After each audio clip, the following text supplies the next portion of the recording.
जिसका नाम है श्रावणी उपाकर्म।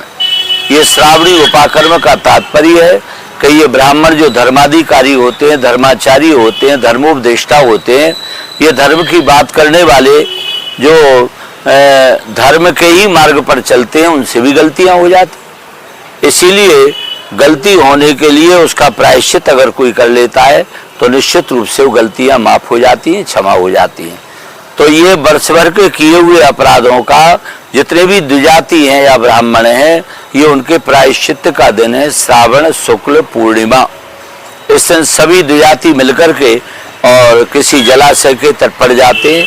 वहाँ पर 10 विध स्नान होता है शरीर को शुद्ध करने के लिए। उससे पूर्व एक संकल्प बोला जाता है जिसका नाम है हिमाद्री संकल्प, जो कर्म कांड में सबसे बड़ा संकल्प माना जाता है।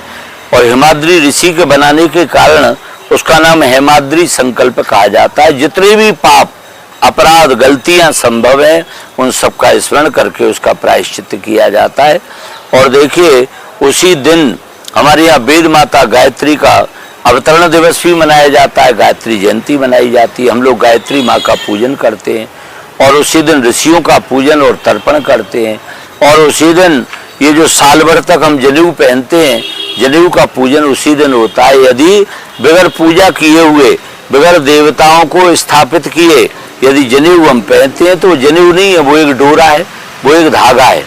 फिर बाद में यदि जनेऊ आप पहनते हो, उस दिन का पूजा हुआ नहीं है, तो जनेऊ का पूरा संस्कार करना चाहिए, पूजा करनी चाहिए, तब उस जनेऊ को यज्ञोपवीत को धारण करना चाहिए।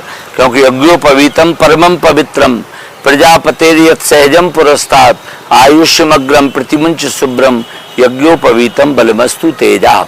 तो इसीलिए और यज्ञोपवीत धारण करने के लिए साल भर के लिए यज्ञोपवीत का पूजन भी हम उसी दिन करते हैं। तो वह जो श्रावण पूर्णिमा का दिन है, व्रत पूर्णिमा तो है ही, रक्षाबंधन तो है ही, लेकिन ब्राह्मणों का ये सबसे बड़ा पर्व माना जाता है।